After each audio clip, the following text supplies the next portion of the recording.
Good morning, afternoon, evening, however you happen to be catching this. Thank you and welcome to the Gaming Circle podcast. The podcast where we usually try to do some things, me and my brother Everborn Saga, but as you can probably see if you're watching this on video, my man is not with me today. Family comes first, of course, and he had some family business to take care of, so he's off for the week, but I am genuinely excited to introduce the gaming community to a veteran game developer that's been doing it in the game for 10 plus years in so many different capacities and in so many different gaming studios that most of us who probably have not heard his name, but probably have heard his work. So I'm really excited to introduce you to a man who's I've been trying to get on to do this for a while now, who also happens to be one of my oldest friends. I think I met him when I was 16 years old, and I'm 40 now, and he's older than me, so that tells you how long we've known each other. Needless to say, my brother, Mr. Marchiano Loen, welcome to the show, sir. Hey, thanks for having me, man. I'm so excited to be here. And the connection's a little bit choppy. You're a little bit choppy. Let me see. Maybe I need to let's tweak the audio a little bit. All right, we'll get it going while we're doing this. So okay, so yes, thank you so much for joining me. As I said, Everborn's not in the pocket as he usually is this week, but I figured this would be a perfect opportunity to introduce you to the folks around the internet. Let them know who you are, what you are about, what you've been doing. You know, I've been trying to get you to get online and have conversations like this for quite some time, but you know, developers' lives are busy, so I appreciate you making some time to get this conversation going. What I want to do is just do a little bit of explanation, a little bit of a background on you, you know, where you started, you know, all that stuff. And then we can dive into just a bit of background, and we can dive into, you know, your perspective on what's going on in gaming these days. So sound good? Sounds great. Should I keep it on, or do you think that you know what? Maybe turn off the cam and just have the audio, and that might give a bit of bandwidth freedom a bit. Let's see if that'll do it. Is it helping? It's still a little bit. It's still a little choppy, but we'll work it out. No worries. You can turn your video back on. Yeah, we'll work it out. Needless to say, so can you let's get started with basically where you started in the gaming space. Like what was the first game you remember playing way back when? Like yeah, like something that took over your life as far back as you remember. I think the first game that really took over my life was NHL hockey. No, EA hockey. I'm sorry, EA hockey on the Sega Genesis. It was Mega Drive in Europe, and then Sega Genesis in North America. So that was the first that I was. How old were you? Man, when was this? Like 12 or something? But I mean, even before, there were games that I was hooked on, like Mario. Mm-hmm. You know, it's all fuzzy. It's all this like fuzzy colored balls of video games. I don't really know the times. I know exactly how you feel, man. Like we've been through so much, you can't put a time and date to those. They become fuzzy memories. But I do recall. I know what you mean. Yes. Yeah, yes. But you know, I do remember being really young and going to the arcades and with my little brother and my parents and seeing people play and being really intrigued by what. Of course, as a kid, I didn't really understand what it was, and then later I understood. Oh, they're playing like video games, and I got really into Mario and Sonic the Hedgehog and Commander Keen. You know, playing games on PC. Mm-hmm. And, this was what 80s sometime. Yeah, somewhere like 80s. Yeah. Okay. Maybe early 90s. Like, where in the world is Carmen Sandiego? Mm-hmm. Yep. Whatever. All sorts of. Okay. What was the first game system you remember owning in your house? I think it must have been the Atari 2600. Wow, you go that far back. Wow, okay. I think so. And then for sure, like 1,000,000,000% for sure, one day my dad and I went out because he wanted to buy a PC, and then out of nowhere, we just got a Sega Mega Drive or Sega Genesis. Oh, nice. Yes, I remember those. I really remember taking those. And that really stands out as one of the highlights of my childhood. Like, out of nowhere, Sega Mega You're Drive. Technically a Sega kid. Now I Because was there's those delineations, right? There's Nintendo kids and Sega kids. Which I were think you? at the time we were too young to even have that. We were just I like, have okay. I want to have it all, but our parents Mhm. will give us one. So I have to choose like really smartly what I talk about most because that's the highest. Like hopefully I Okay. will get that one. I really wanted to have when it's like the Nintendo 64 I think came out. I really wanted to have that and the GameCube also. Mhm. That all these Yeah. cool games. It's like, oh man, I really want to have. But then I would play it at friends' houses, and then of course everything changed when the PlayStation came out. Yep, and I think that's where you and I met, like Yeah, that's in the middle of yeah, PS1 gen, right? That's PlayStation. when you and I met. Yeah, yeah. So PlayStation okay, Tony Hawk Pro so Skater 4. yeah, now it's just to skip ahead to that area so folks know. So at the time I met you, you and your brother were big into making music. You guys you Oh, had a production studio. You guys were making music. This was the Netherlands for those who if we skip that. This was in the Netherlands, Holland for those who don't may not be aware. yeah. There were musicians everywhere. They were making their own music. They were performing. I got like T-shirts and CDs still from those days. I still have that. Mr. Extra Fly himself. And Yes. you were the like the visual piece of it. Yes, I used to do a lot of production. I used to do a lot of graphic arts. I used to do a lot of making of things. I do recall. Yeah, Yes, cool. yes. So, all right, and I remember when we first connected, we connected on Mortal Kombat, if you recall. You did? I can't Yes, remember. we did. Oh yeah, I remember this like it was yesterday. Mortal Kombat, because at that time, my mother, and this is when you first came to my house. My mother had finally agreed, and I live with my mother, my brother, and my cousin, and she finally agreed to get us a PlayStation 1. And when she got us a PS1, it came with that demo disc that had a bunch of different like demos on it at the first time. And of course, Broke House, right? You get that and you play it to death, like to death, right? And next to our house was this video game store, not a video game store. It was like a basically a rental spot, the Oh, yeah. the Blockbuster of its day, and you could go and you could rent games, right? So, and of course, I'm gonna keep this very light and airy because this is all for educational purposes. Let's be clear. Yeah, this is, for So yes, at the time, old school K used to grab some CDs that he could find at the video game store, right? Come home and somehow make duplicates of said video game thing and see if he could get it to work on his newly gotten PlayStation 1. Of course, that never worked because the company at the time was smarter than K, so the little 15, 16-year-old boy couldn't circumvent any kind of security things except for Mortal Kombat. So you'd put the demo disc in, and as soon as the PlayStation logo would come out, you'd see the little logo and you switch it with the copy of Mortal Kombat. And that was the only game that would actually play after that. So if you recall, I don't know if you remember this, but there was like at some point at my mother's house, there used to be like 16 boys tournaments daily of only Mortal Kombat because that's all we could get to work on that thing. And we played years. I do remember you being very passionate about making sure you had backup copies of Mortal Kombat. Yes, and at one point you had like everything. Mortal Kombat. Yes, that's how it started. And then of course it got more intricate and all of that. Yes. But we all used to like that was our own personal arcade of its day, right? We all used to get in a room, boys, girls, and just go crazy for days on Mortal Kombat on MK Ultimate, if I recall, the first PlayStation version of it. I remember it like distinctly because we used to have crazy tournaments for days. I remember that part, like playing like, a lot of.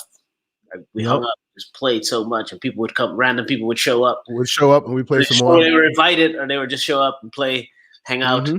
And, indeed. So now, okay, so we were all, and we hung out, we gamed a lot, we played a whole bunch of different things at the time, right? But at that time, we weren't real gamers per se, right? We were really focused on we were making music, we were always out and about, right? If I recall, and please stop me from jumping ahead, but if I recall, I left the Netherlands, like I left in 2001. I came to the States, right? And you and I would still connect. And you, at that time, you had renovated your studio, you were still making music. And I remember a call that we spoke a while ago, and you were like, when boys when they're not in the when they're not busy recording or when they're not busy working in the studio, dudes is bored at the house. What do you think I should do? And I was like, get an Xbox, put it in the green room, if you will, get some controllers, let people have something to do while the real people are busy, so it keeps them from getting from messing with the studio production, right? Yes, I remember we spoke about that, and then like 6 months later, I remember another call where you were like, "Yo, bro, this might have been a bad idea. Nobody's getting anything done. All we're doing is playing like FIFA all day." You remember this? This was like a long time ago. I had a whole room which had like really comfy seats and a big screen and just a bunch of games, and yes, that was like the epic, like the hub of creativity. All of a sudden, everybody wanted to just play. Of course, I remember that. I remember you calling me going, might it not have been a good idea to put them consoles in there? Nobody's getting anything done but wanting to play games. We're having tournaments in there. No one's even in the studio anymore. Just one game, I forgot what it was, some basketball game with back in the days when Master P was still a big deal, and he was part of that game. It's Street Hoops. You know, that was like the big game everybody wanted to play because it had hip hop tracks in it, and you could customize stuff, and then you just hear Master P, or something. I don't know. So now, forgive me if I'm mistaken. Correct me, but I think that's where your gaming journey started. Like I remember, like we chatted one day, and you were like, "Yo, man, I just saw this thing online. EA's looking for game testers. What do you think?" And I'm like, "Shut up, dude. Go apply. Hurry up!" Like this was a long time. I remember this conversation, the EA tester thing. That's where it started, right? Yeah, 2007. Well, what happened was, I was, like you said, we were making music and everything was music. And the plan was to just make music.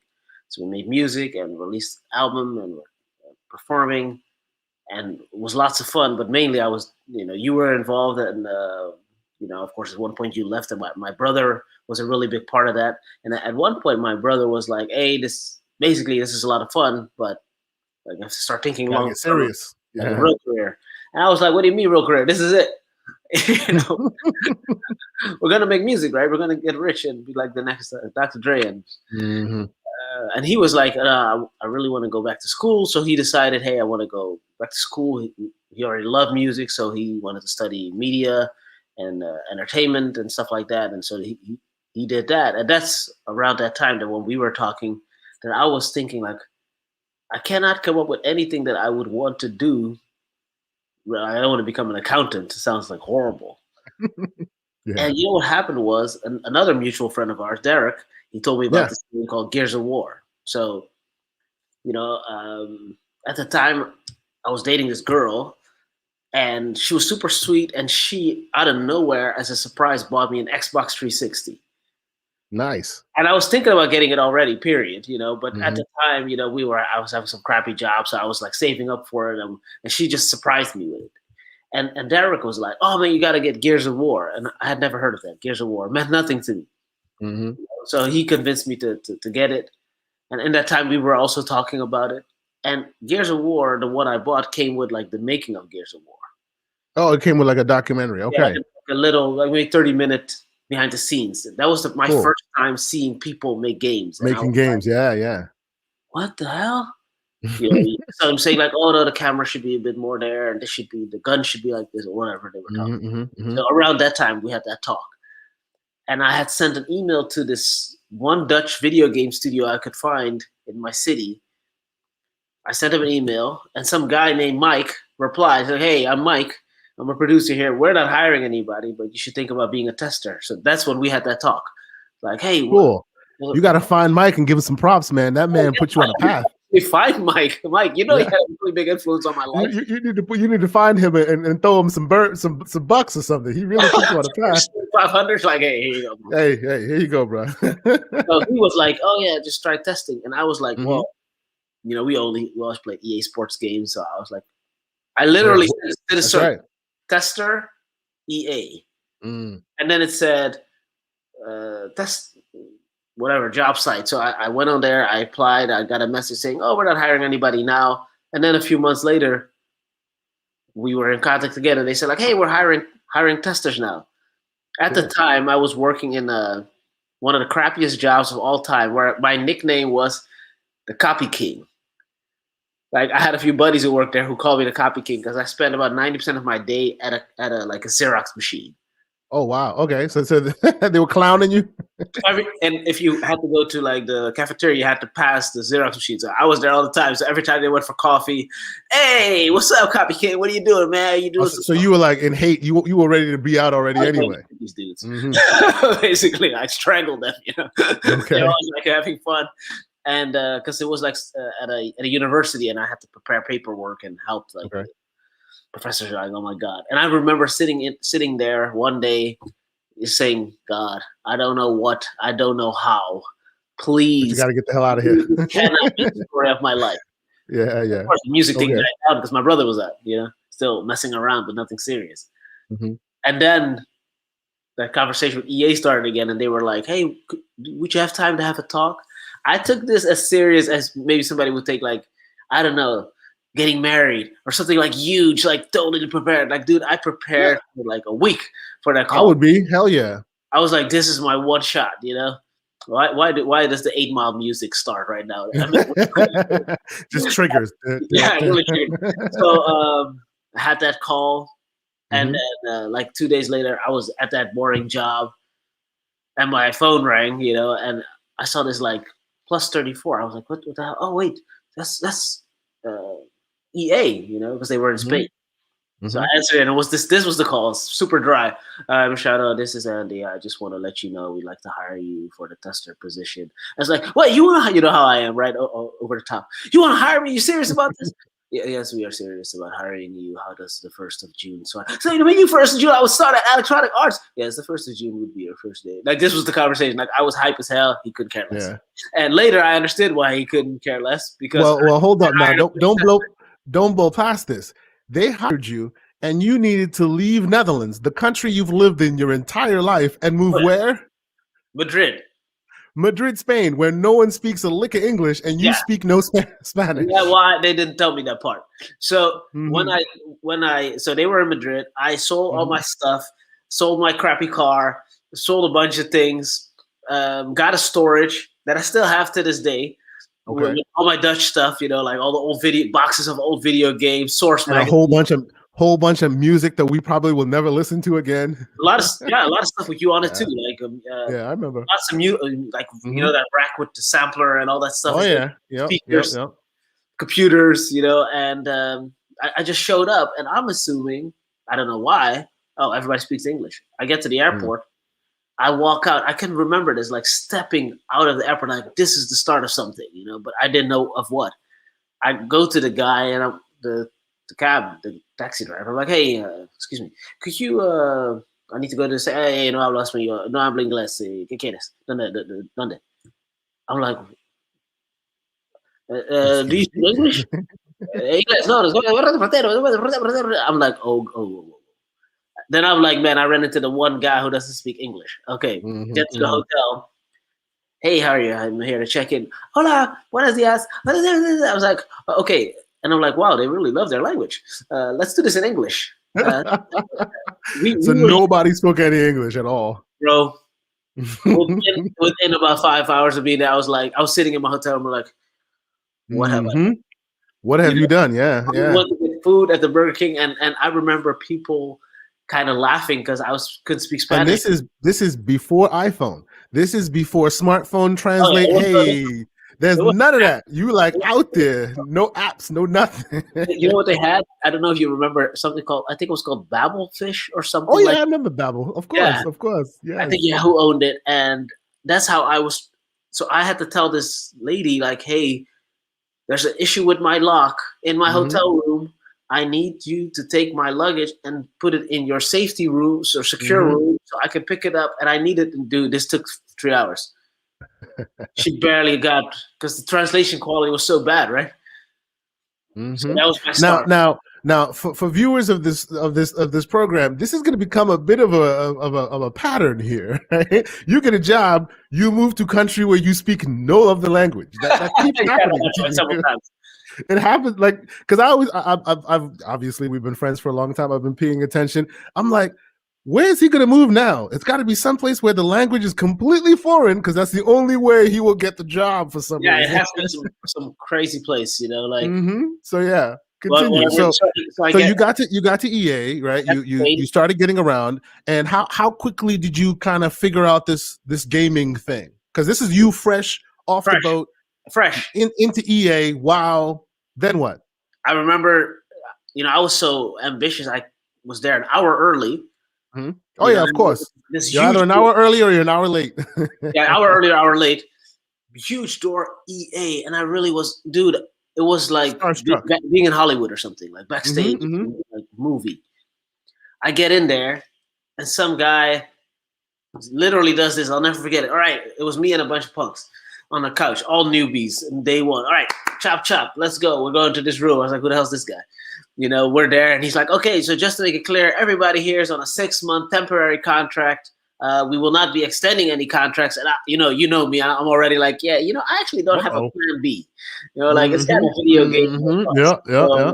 I'm not sure how I'm gonna game the system here, but I need to figure something. Gotta figure it out. That's right. I need to create so much value that they're like, we'll keep you. So that's literally what I did. And how long did it take me to figure this thing out?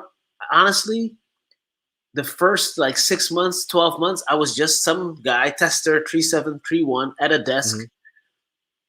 And there was a test lead who would tell you, go into that program that it's called DevTrack, and there's a bunch of tasks, and it says, test the main menu, do this, literally step by step. You had no agency, no thought. You just follow. Yeah, follow along. And at that time, I was so isolated from communicating with anybody else that all I knew was the testing of games. So I totally got into that. The only thing I did was pick up everybody's overtime. People, Madrid's a fun city, man. You can party like crazy. People are like, man, hey, Marchi, come on, man, can you do my overtime? There's this party and this and that. So that's please go for it. I'll stay and make the money. Yeah, go ahead. I'll be right here testing your game. So my manager at one point was like, hey, we're gonna extend your contract. I know you've asked about it 200 times. Let you know. And that's when the ball started rolling. There you go. He started being like, hey, this guy is really. He started spending some extra time with me because he was keeping up the hustle. Yeah, it's always here. I was always there, and I started learning Spanish. There you go. Yeah.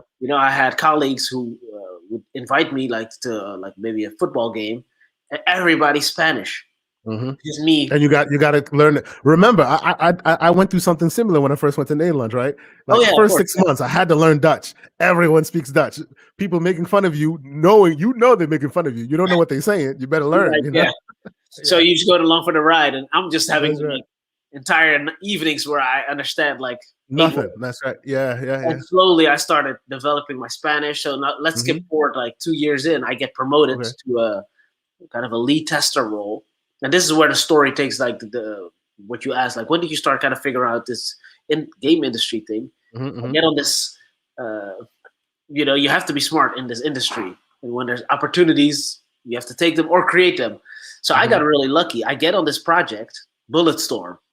Oh yeah. So real quick, anyone who happens to be watching this man's going to drop some stuff on you, and you're going to be like, oh yeah, I remember that. He has worked on a lot of the I remember that's, but no one ever seems to remember his name on the marquee. So yeah, that's the first one, Bulletstorm, one of my favorite games. I still play that on Xbox to this day. Still good. So continue. It's still good. Yes. Multiplayer mode. Yes, it should have had a multiplayer mode later on. Later on, Gearbox added Duke Nukem into it. Ridiculous, but still, it was a great, fun game. Continue. But anyway, I was actually not even supposed to be on that game. I was supposed to be on the Sims Pets. I was supposed to test that, and I go to my manager, and and the guy that was going to be the lead on Bulletstorm, and I said, hey, listen, man, I'm a huge Epic fan. It's the reason why I'm even here. Can I please be the lead tester on this game? He's like, the other guy's like, I couldn't care less. And my manager's like, sure. I'm like, yeah. All right. Day one. All right. Day one. This is how it works. A project manager is supposed to do a kickoff and tell everybody, this is the plan. This is what we're going to do. This is how we're going to test the game. We're in the room, and he tells me, hey, Marchiano, you tell them. I'm like, huh? Tell them what? I don't know. I'm not You don't know what to tell them. Tell them. So I'm standing there. There's like 30, 40 people there. I'm like, yeah, guys. So this is the plan. We're gonna focus on making sure this is completely bug free, and we're gonna be collaborating. I don't know what the hell I'm talking about. And everybody's like, yeah, Fake it till you make it. That's right. Fake it till you make it. I'm like, what the hell, man? Aren't you the project manager? He literally tells me this. Gaming industry is crazy. Hey, listen, man. Yeah, I'm trying to get fired, man. So because I've been here for 12 years. When they fire me, they're gonna pay me. Okay. So wow. I'm not gonna do real anything. Okay, then. This dude was literally playing World of Warcraft at his desk, trying to get fired. So holy crap! So that's amazing.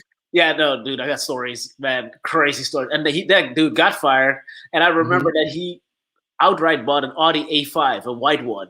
Because he got fired? That was his success for getting fired? He got paid. He got paid, of course. Yeah, wow. I remember that guy. I won't blast his name, but whatever. None of that. Not a particularly nice guy. So it wasn't like, man, he was like, you didn't lose anything. I guess. Yeah, I'm trying to get fired. Good luck. That was his. So I go to to the producer, and I know the producer well. This guy does not like being on calls with studios because he speaks Spanish, and a lot of Spanish people, they're like, oh man, weird. I don't want to be on these calls with these American studios and this and that and speak English for 2 hours. So I'm like, hey, check it out. I have an idea. Yeah, you're the English speaker. That's right. Yeah. I speak English. Let me do those calls with the studio. And then I will translate it to you in Spanish. At this time, my Spanish was pretty good already. Was getting there. Okay. So this is year 2. And, I have Spanish friends. A bunch of Spanish people. I speak with the security guards, the Spanish people there. And this producer also speaks Spanish to me. Okay. So I go to him and he's like, so you're like a good translator now between the English and the Spanish people. Yeah. And he's like, so let me get it straight. You're going to be the lead tester and you're going to be the project manager and you're going to do all the calls. But at that time, I'm so used to overtime. It's nothing to me. Yeah. Doing multiple jobs is just standard. And you're not getting the multiple paychecks. You're just doing the multiple jobs. No. My pay raise from being like a tester to lead tester was like, if I'm not exaggerating, maybe like $100. Nice. Like $100 extra. Okay. We did get 24 free games a year. At the time was important. Anyway, I get on. I become this project manager. I have this team, and I get on this call. And on this first call, there's a guy called Roger Collin for Epic Games, and he's a producer. I had never spoken with a producer. I didn't know what a producer was. I had one interaction with a producer. I had asked the question like, "Hey, this text box is too small. Can it be made bigger because the Dutch word is really long?" I got an email back that was this. No, full stop. That was forwarded to me by my manager. And I was like, why? No, full stop. Why simply full stop? That's it. Because just a producer doing like 300 million things, who's like, can it be done? No, next. Like he had no clue who the hell I was, Okay. Yeah, I get you. So this Roger guy, he's the key part of this story. Without Roger, I wouldn't be sitting here in Canada. Okay. Spoiler alert, people speak English. Oh yes, by the way, he's in Canada, but there's like 4 other countries that comes between that before he gets to Canada. Keep it moving. Go ahead. Yeah, that's 5. Yeah, so 5. My bad. Yeah. And languages too. Like what the hell? Like, geez. Anyway, this guy, we start working together, and after a while, somehow we end up on a call, just him and I, and some people were there, whatever. Yeah. He's like, hey, I asked, hey, you're a producer. I'm starting to get an idea of what you do, but how would you summarize what you do? He's like, basically, I'm the spider in the web. I talk to everybody, make sure that basically the game gets made, and that everybody has everything. And he's kind of like, why would you be interested in ever moving into production or something like that? I don't know what the conversation was, but he was basically the blueprint for me, And he was really generous with his time and would, give me little pieces. He became your mentor for a time. Yeah, and probably like unbeknownst to him, he became my mentor. I'm sure he knew what he was doing. He was grooming you for something better. Yeah, he was like sharing info, and he was just really generous with his time when I had questions. And cool. Yeah. And I remember him being in the States, and those calls being for him 7 a.m, and me asking like, "Hey, do you want to do it later? Because we could do it later." He's like, "No. So big deal. I'll be there." So he kind of became that role model blueprint. And at that time, you were still at EA, right? I was still EA. I was a lead tester. Okay. completely underpaid, Yeah. and just working like crazy. I Mhm. remember working 41 days straight without a break on Bulletstorm because Jeez. you had the Xbox team, the testers, and they had the Mhm. PlayStation and Yeah, because you have to test for each platform. yeah. Yeah.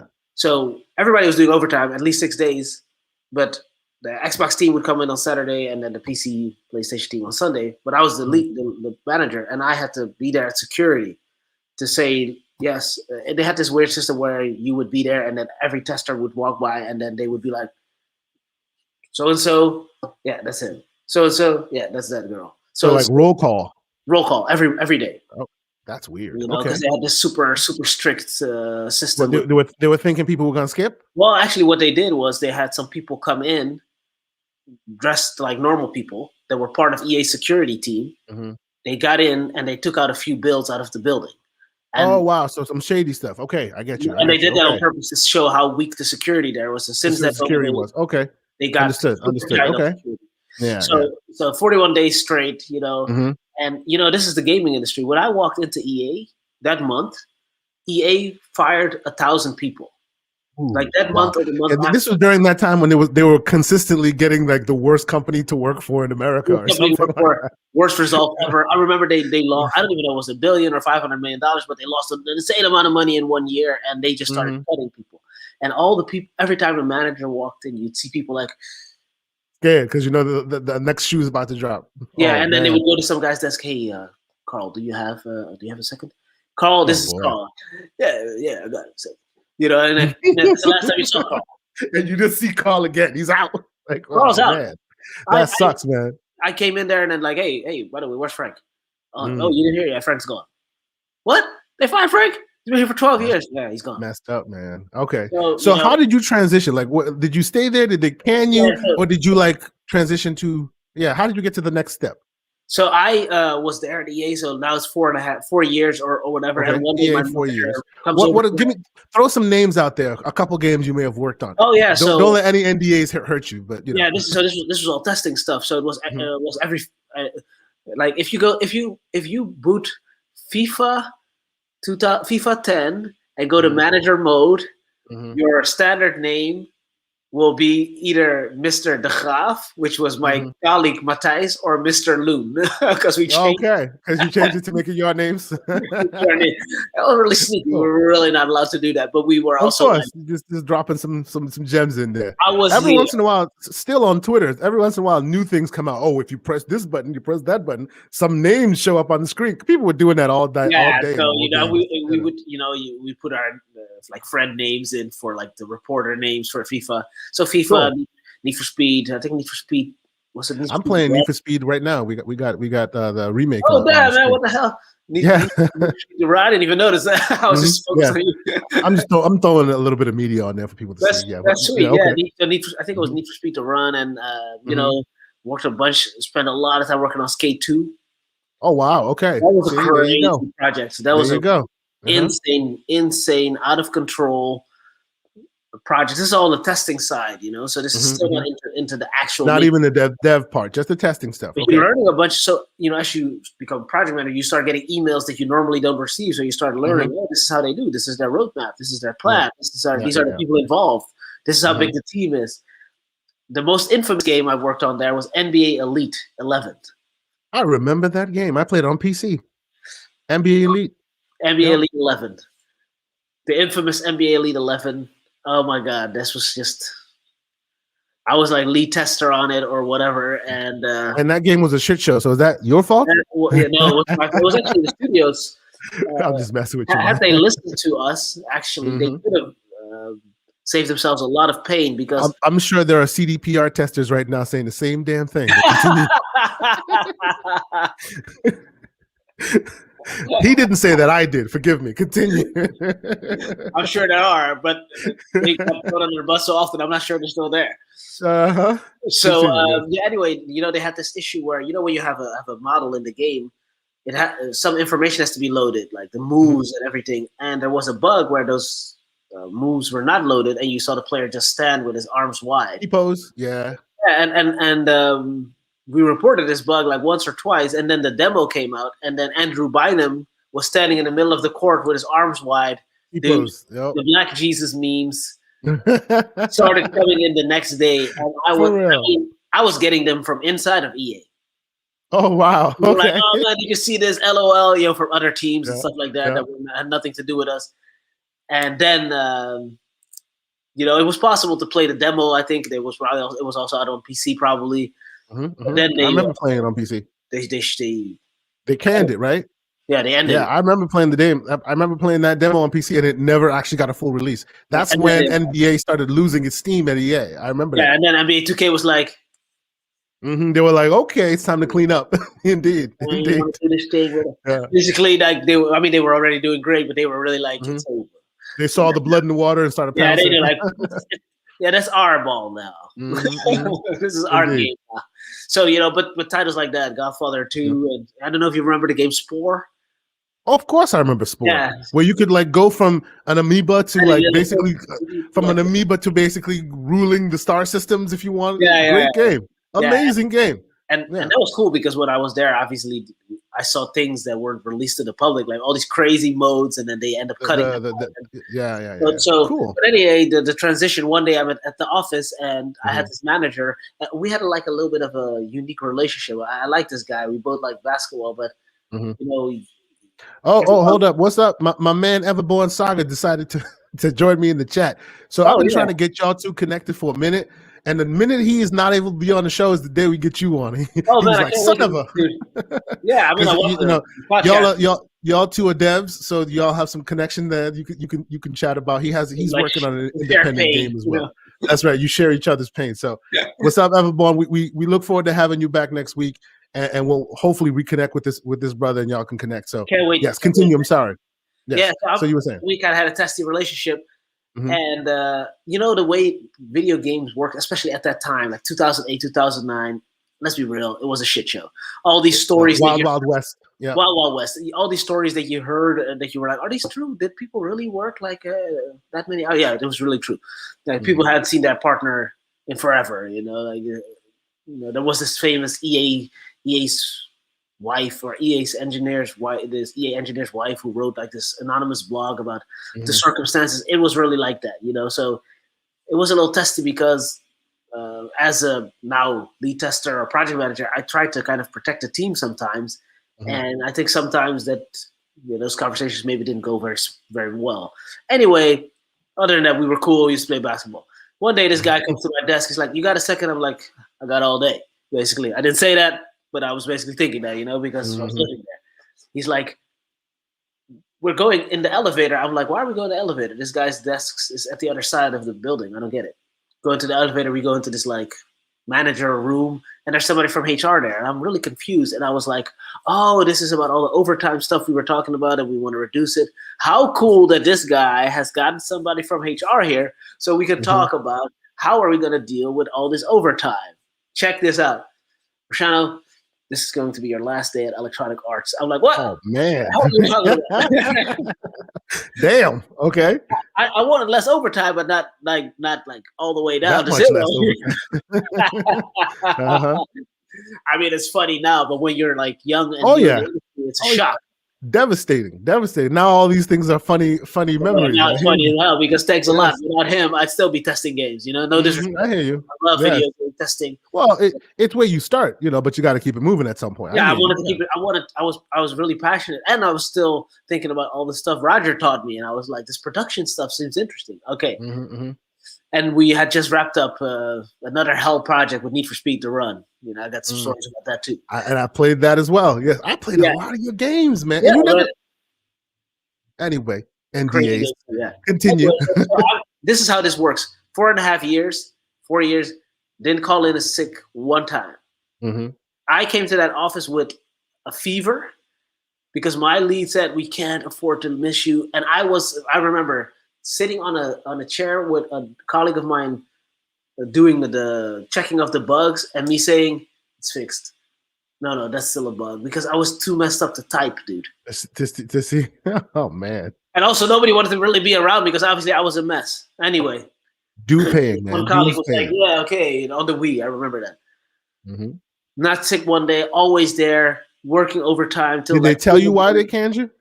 Oh, they had to make It was just financial situations. Yeah, I think it they had is to what cut it is. 100 people at that in Mhm. Europe or something, and it was just then it just becomes Luck about of the having a draw. relationship with your lead, and No, I get you you. know, Okay, and it is so what it is.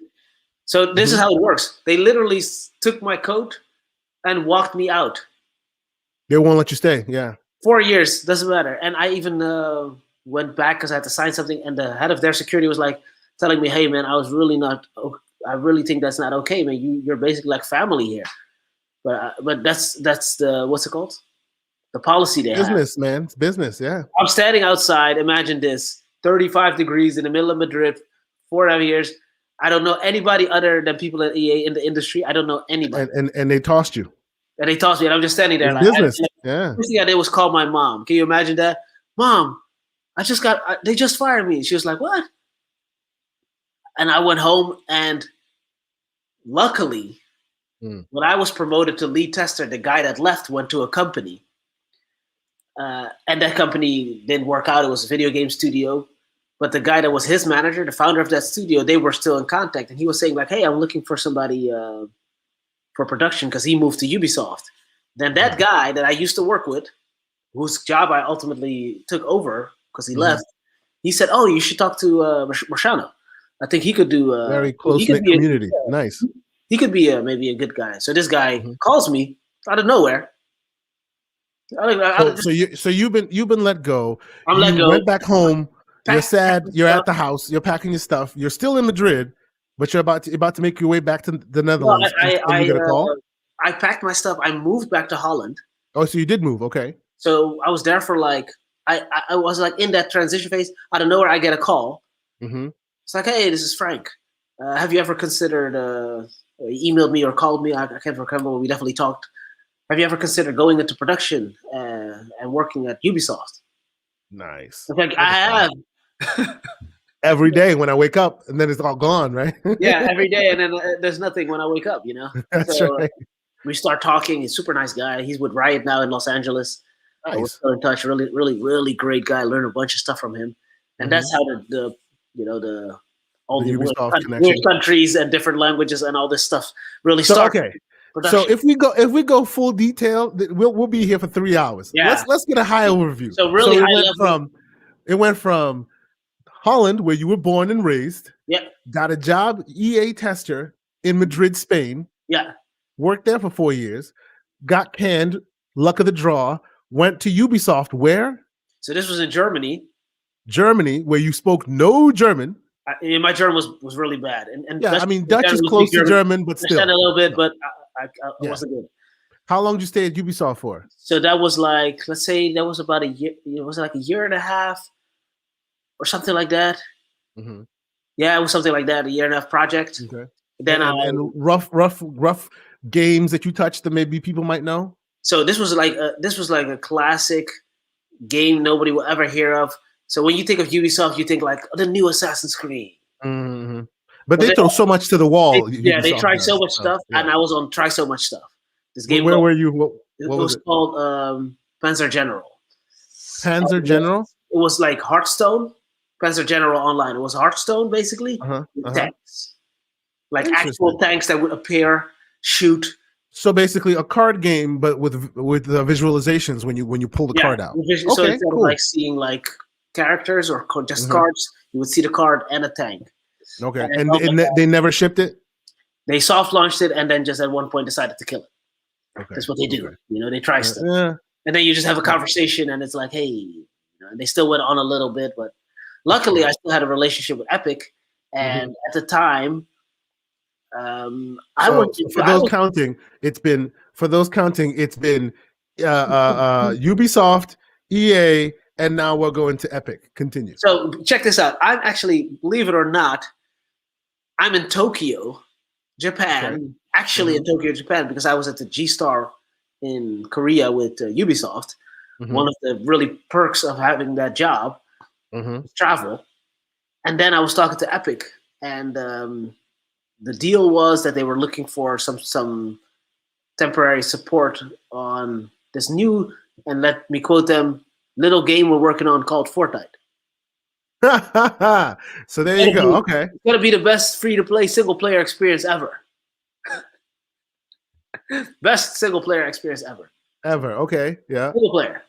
Yeah. Now this was after, because you didn't drop Judgment. Didn't you work on Judgment as well? No. Somewhere along the line. The thing, no. There's a connection there because You Can Fly, which became Epic Games Poland. Epic Games they Poland. did Yeah. Gears of War Judgment, and okay. And that's where they were working on Fortnite also.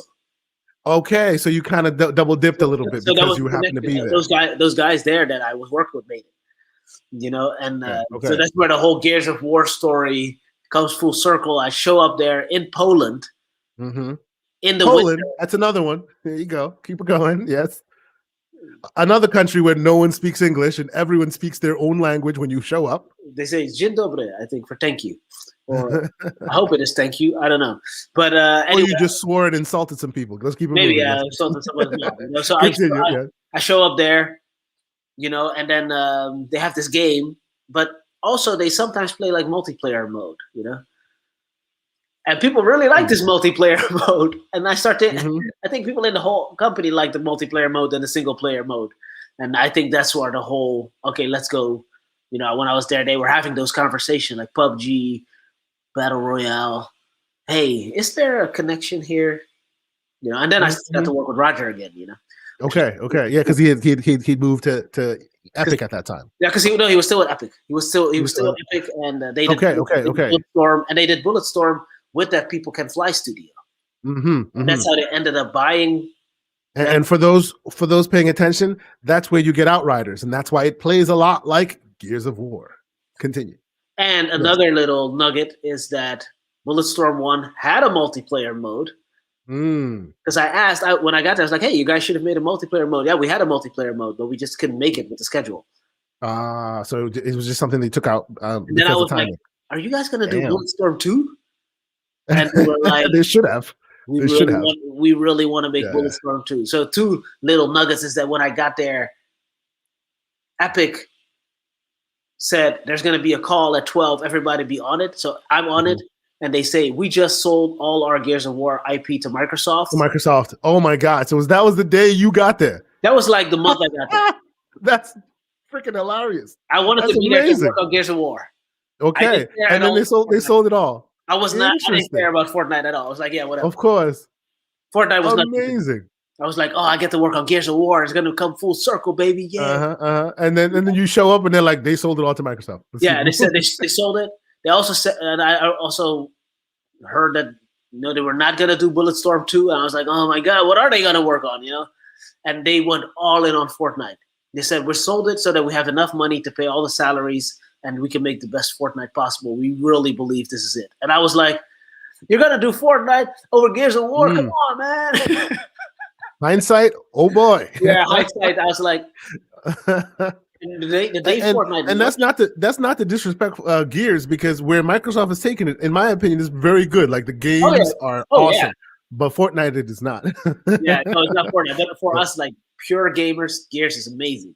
Like it still is amazing. The last Gears, you like made me play it. I was like, man, this looks. It's astonishing where it came from to where it is now. Yeah, they have done so much with it. Looks like nothing. The first game was mud. The color palette was mud basically, and now it's just this amazing. It was just like literally they had gray, black, red. Those were the 3 options they had. Like, hey, what are we doing? This is gray, black. Indeed. Yeah. Anyway, so you show up, they get rid of Gears, and you stay there and work on Fortnite. How long did you work on Fortnite? So now I was an associate producer. And that's what I was. I started as kind of like a project coordinator at Ubisoft, and that became like an associate producer deal. And this was a really unique situation. It's kind of gaming is crazy. But when I did the interview, I was doing this interview with Carolina, the producer there. So we're having an interview like we're sitting, right? So I see you, you see me. Yeah. I fly to Poland, and I see this I see this person on crutches, and I'm like, oh, maybe they broke their leg, whatever. And as this person comes closer, I see that their leg is amputated. So I'm like, huh? So the whole time you were talking to her, she was amputated. You just didn't know. Yeah, I didn't know. So she sits down and she's like, hey, I didn't want to tell you over I think we used Skype at the time. I'll tell you over Skype. But I got really sick, and they had to amputate my leg. I think we all know that she was really sick, and so she had to be out of the studio. And that's where I come in. So I come in as a associate, but I've really become the producer there. Yeah, because she had to step away. Understood. Yeah. Yeah. So I'm there and I'm producing, but at one point she comes back, and it's a bit of an awkward situation because I was supposed to be just helping, but I've kind of taken over. I'm the producer. Yep. So then I had to go back to like taking notes and doing small tasks, and that didn't really work. And it's all good. What game were you working on? So this was all Fortnite. This was all for Fortnite at the time. Fortnite. Okay. So there were a bunch of people in that studio, and I was the only producer. Okay. So how long were you the only producer for this? Oh, this was just for the period that she was out. She had to be out for like 2-3 months. Okay. And I was supposed to stay as her. So they basically dropped you in the deep end for a couple months doing the game that will go on to become the multi-billion-dollar selling game. Yeah, and I actually fixed some things there because they were giving the teammates a lot of work, and they kept missing deadlines. And I remember having conversations with Epic headquarters being like, hey, this is like another missed delivery that like you guys said you're going to do this. Deadlines, yeah. And it's because of Polish culture is like, I tell you what to do and you never say no. So the team members never said, I can't do all that work. They were just like, yeah, I can do it, but they couldn't, and that's where I'm Dutch. I'm very realistic. Like, I don't think they can do it. Mm-hmm. So maybe we should give them less within the timelines maybe we should give them the work they can actually do. And they were like, these Polish dudes would be like, oh, thanks a lot, man.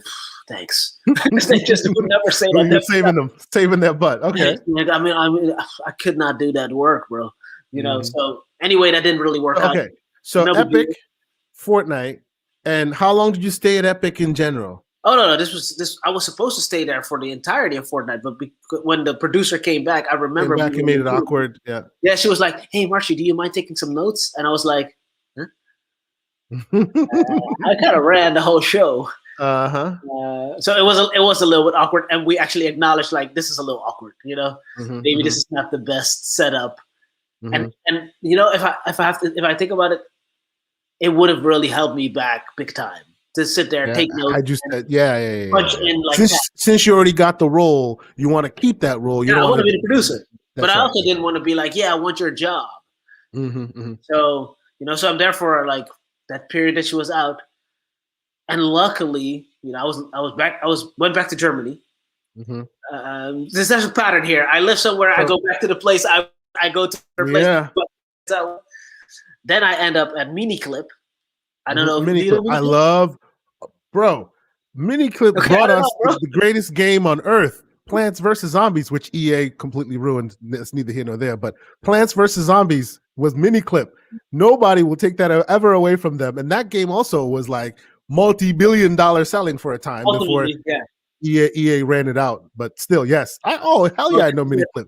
They were a Flash game only for a while. They were great. They started with only Flash games. Only Flash games, yes. The Plants vs. Zombies was the first Flash game that was really big. Even Candy Crush Saga was on there, I think, at one point. Yeah. Anyway, a bunch of games that became really big were Flash games first. Of course, yeah.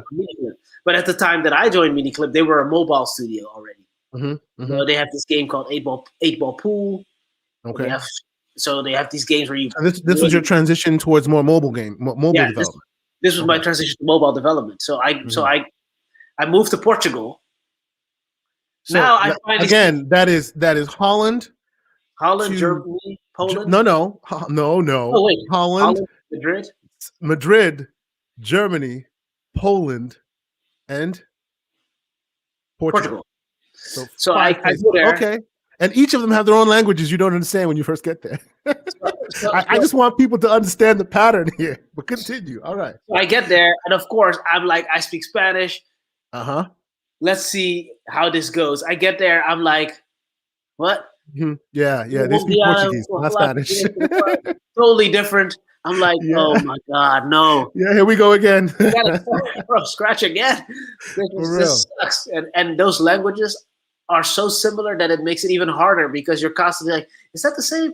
But that means something different. And this is anyway, I learned Portuguese in the end. And then that was my first real producer job. I got to put together my own team. I got to make a game from scratch. Nice. I got to. What was the game you made? Hockey Stars. So they make games, mobile games that are competitive. You really meet up with somebody like a real player, and you bet a certain amount of coins, and the winner takes the pot. It's basically kind of like what do you call it? Pokemon, but with other kind of, you meet somewhere, you battle, whoever wins, that kind of idea. Yeah, and then this is with like traditional sports, so they have it with like pool. They have it with same formula, different kind of sports that fits into they have with soccer, and then I had to do the hockey one, but each one has to be a little bit different, right? It's something unique about it. So that was really cool. Did that project, and there's another pattern with like unique manager relationships. So I had a really unique manager relationship there, where this is me day one. I made some of my best friends still to today at that company. It's a bunch of crazy dudes. This is me in the first meeting, being all serious on my first day, like, okay, I can't wait to be a serious producer. And then there's this one guy, Sam, and out of nowhere, he's like, hey, Marchi, what do you think of these guns? And I'm like, what? And everybody starts laughing, except the manager. Oh, boy. So these guys already have this, like, we like to mess around thing going on. So these dudes, Samuel, Joao, we become really close friends. We have lunch every day, laughing all the time. Crazy guys, but really good producers. But that lead producer is like super serious dude. He's like all about business, super serious. Like it becomes a problem. It's a problem. It's an unspoken problem, because everybody's doing what they're supposed to do, but he's still thinking like, I wish my team acted normal. So I was one of those guys, and at one point he's like, hey man, I need you to be a producer on this new game. I'm like, yeah, sure. What is it? It's called Jelly Mania. I'm like, sure, whatever. What is it? Oh, it's a match 3 game like Candy Crush. You'll meet with their whatever lead tomorrow. So we published their game. He didn't tell me really that these dudes are in China, or he only kind of mentioned it, and that they would leave my 11 a.m. So I'm at my office. At 11 a.m. He basically set you up for failure, kind of. So I have the entire day, and I'm like, what am I? Wait. And my manager is also sitting behind me with another, like the head of studio. So I can't just be like watching YouTube videos and watching Michael Jordan dunks. So I'm like, these dudes, first of all, the Chinese dudes, I could barely communicate with them. Their English was like baby level. One time I told them, do you guys think it's possible to do this feature in this sprint, meaning in the next 2 weeks? For some reason, these dudes understood something different. I come to work the next day and I have a message at like their middle of the night that says, hey, Marchiano, we tried to go as far as we could, but I sent everybody home. And I'm like, what the hell is he talking about? They had these people working there until like 3 a.m. because he misunderstood. So you accidentally got them to crunch because you just said the wrong words. I was like, no, oh my God, man. Dudes were like sleeping at the office and stuff like that because of miscommunication. Oh, that's terrible. That's terrible. I felt horrible, man.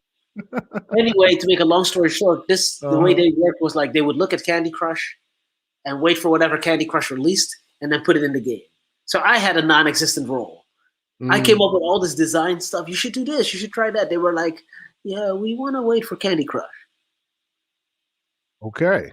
Interesting. Because that was like the big $1 billion. That's the big dog. Yeah, that's the big dog. $1 billion. Understood. $1 billion. Okay. So I'm talking to a friend of mine in Sweden, a buddy, and I'm like, hey, man, they got me on this match 3 game, and all they do is copy Candy Crush. And this is where the Candy Crush story starts. He's like, talking about Candy Crush, they're looking for a producer. I'm like, well, I don't have the experience. I'm making fakey Candy Crush. Might as well go make real Candy Crush, right? We're making a fake Candy Crush over here. Might as well work on the big thing. But I go on LinkedIn and I see that there's a producer role, and you can see the applicants. It says 101 applicants. So I was like, yeah. Wait, you want me to apply for a role where I have less than 1%? This sucks.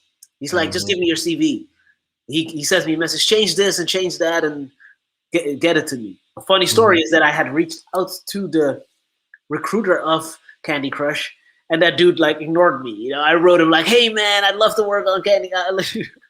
Guy never got back to me. That is the guy that my friend sent my CV to. So this same guy see it again. emails me. He's like, "Hey, Marchiano, it's so great to meet you. Heard so much good stuff about welcome to the games industry. I understand this guy's super busy, whatever." And we start talking, and I end up moving from Lisbon. I got a text from a friend saying like, "Whoa, looks like you're going to be working for Activision." I'm like, "What? Activision? No, I applied for King." He said, "I checked the news. Activision bought Activision bought $8 billion.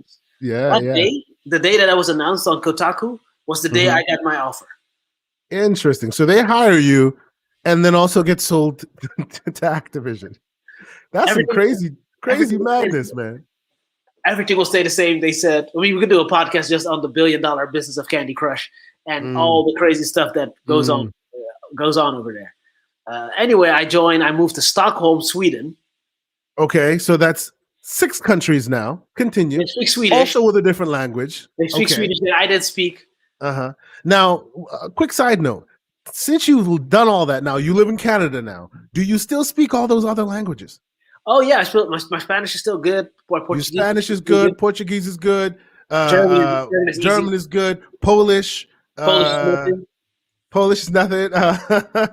Damn, man! Like, wow. I always pride myself on being the language man, but you you're also good. You make me look foolish. Like, get out of here with all that. Yeah, but I mean, cool. It's so different when you live somewhere like 4 years or 2 years. You have no choice. You got to do it. Yeah. Especially if you want to, and I we both love other cultures, right? So I think you can only deep dive if you like at least try to learn the language. Yeah. Make them friends and do some of the stuff that they do as opposed to just, these are 10 tourist things to do in whatever. So, okay. So you got a chance to be an executive associate producer at King? So this was like a real, like full straight. Okay. I walk in there and imagine walking into like, I don't know, some military base. It was like a military operation. Wow. So this is like game development at on mobile, at least at the highest financial level. Well, yeah, it pulls in so much dough. What do you expect? Yeah. And now that you got the Activision element. So it went and they're all about that money. They're all about that money. That's right. So when are you gonna pay us back the $7 billion we gave you? Basically, because they said we buying King for the whole portfolio. If you were there, you knew they're buying King for Candy Crush Saga. That's it. They don't care. I mean, I'm sure they care about the little other money, but they're like, yeah, give us money. Indeed. I could tell you some stories, but I would be breaking my NDA about some stuff. But whatever. So I'm there, and I get put on like the biggest team they have there that make the levels and do all their live ops, their live events. And some other teams were also doing live events, but my team was doing live events too. And it was so interesting. Our day would start in the morning with all the producers and the executive producer saying, we have to make, let's say $200 million this quarter. We made this much so far, and the projection is that we will make this much, which puts us minus 4.21% under budget. So because of that, what are we going to do about that? So it was very analytical. Who's not going to eat lunch today so we can make up the 0.%? Like, it was good. That's crazy. That bad. Well, it just taught me that there is a place for that if you want to run a business, like where you have to know exactly what's going on. And that was very different at Miniclip. It was just like, we're making games. Oh, this one did well. This one didn't do so well. This one made 100,000. This one sucked. They were just kind of experimenting, going with it. Of course, they others are like they wanted to formulaic. Make but they at King it was like business, dude. Business. Well, yeah, I mean, and of course, it is King. This is King. Come on now. They print money at this point, so yeah. So not to dive too deep into it, but I was responsible for making sure that new levels got made, and we had really good designers and artists, and but that was kind of where I learned a lot about like how to really lead the teams. They even had coaches for us producers. We had coaches that they would teach us how to teach you how to talk to people and lead teams and whatnot. So I was already good at motivating teams. Cool. But they are on a totally different level, and all these talented people there. And so that was a really interesting really, really interesting place to work, and got to do really cool things. And that was in Portugal, right? No, this was in Stockholm. Oh, in Stockholm, Sweden. Yes, Yeah. Stockholm, Sweden. So what transitioned you from Stockholm to Canada? Yeah, Canada. So the 1 minute story is I'm in Stockholm, did a bunch of crazy stuff, launched Level 2000. That was the biggest feature of the year for King on Apple, and did a bunch of crazy stuff, and then stayed with the company because they were like, we need to do something for like our VIP players. And I was doing a bunch of stuff for VIP players on Candy. So like what they also call the whales, like the crazy amount. Oh yeah. They call them whales. That's basically Vegas vernacular. The ones who have the deep pockets. Yeah, like the like high rollers. So they were building like this program out in Barcelona, and Stockholm. Beautiful city, beautiful to visit, to live. The culture is very different. Like they kind of have this thing like, if we didn't grow up together, why would I talk to you? And that's not because they're mean. They just have a very. It's just the way it is. Yeah. They're very close knit. I'm very social, so that was really. Oh yeah. It didn't really work for me. Also, it was -20. So I used to go to Barcelona for work every now and then, and I was like, damn, man, I'd love to live here. And this is how the ball got rolling, where I knew a manager there, and I end up in Barcelona, beautiful city, moving on Independence Day 2017. I remember it. It's like freedom, baby. Leaving Candy and was in Barcelona, and from there on, I stayed with King, worked on the VIP stuff, started my own consulting business, worked with a studio, and then how the Canada story was. A recruiter. Yeah, I got you doing it, don't I? Canadian. Canadian. Oh, I said it. Damn it. I've never said Canadian before. Now I've said it 3 times already. I got you doing it. Go ahead. then I got invited to Montreal by Gameloft, and I spent some time there because they had this job that ended up not working out, whatever. But this was my first taste of Canada, And then.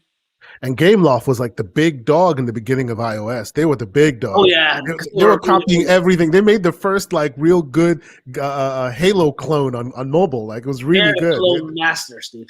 Yeah. For every big franchise, they have like a clone. They have a clone version. They had the Call of Duty clone that was big for a time too. Yeah. Totally. Anyway, so I'm talking to a recruiter friend. I'm like, man, I was in Canada. I want to go to Canada. And he's like, hey, there's this other company on the West Coast, and they're looking for a producer. So this is how I end up coming to Canada, visiting and getting a job here, and getting a work permit here. So this is how I ended up here. Interesting. Kind of the closest to your time zone. Yeah, this is the closest we've ever been forever. Like, besides when we saw each other when I was in New York, and you were still. He used to come and visit me in New York. I lived in New England at the time. He used to come and visit me from time to time. Yeah. So that was so that was like the first time. So this is like now. So that's 2 years ago, April 2019. I moved here. Okay. So and been here for 2 years now, and now I'm starting to finally starting to get familiar with like the more North American games industry. Okay, so I think we're close to almost current with what you do. Like, what are you doing these days? I know you're more consulting more these days. You're not tied to one specific company. I can tell you, man. I had no idea when I got that job at Candy Crush. No clue, zero idea how many other companies would be like, hey, so you worked on Candy Crush? Yeah, that opens many doors. Yeah. So we're making this match 3 game, and like, so what are you doing right now? What are you working on?